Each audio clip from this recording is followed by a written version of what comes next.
উপোস আর নিরামিষ মিলে 4-5 দিন চলে গেল। আজকে মাছ রান্না করছি। হ্যালো এভরিওয়ান, আপনারা সবাই কেমন আছেন? পুজোর আয়োজনে আপনাদের স্বাগত।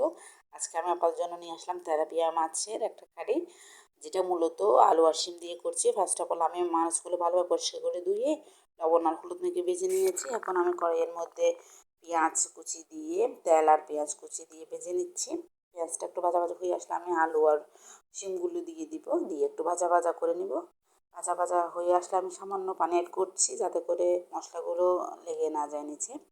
এখন আমি পরিমাণ মতো হলুদের গুঁড়ি, মরিচের গুঁড়ি, ধনিয়ার গুঁড়ি, জিরের গুঁড়ি দিয়ে ভালো করে কষায় নিব। যে কষায় নিচ্ছি, অলমোস্ট কষানো হয়ে গিয়েছে আমার। যখন কষানো হয়ে আসবে, এখন আমি ঝোলের জন্য জল অ্যাড করব। আপনারাও আপনাদের পছন্দ মতো ঝোলের জন্য জল অ্যাড করবেন। আমি এখন লবণ অ্যাড করছি। যখন উতলে উঠবে একটু, তখন আমি মাছ ভাজাটা অ্যাড করে দিচ্ছি। এই যে এই যে শীতের মধ্যে আসলে টমেটো যেটা এখন আসে, দেশি টমেটো, এটা খুবই সুস্বাদু। আমার যে টমেটো অ্যাড করলাম, এটা আমি এখন সব তরকারিতে দিব। আমার খুব পছন্দ দেশি টমেটো।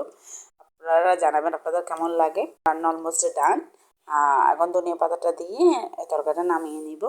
আপনারাও বাসায় করে খাবেন, আমাকে জানাবেন কেমন হচ্ছে রান্নাটা।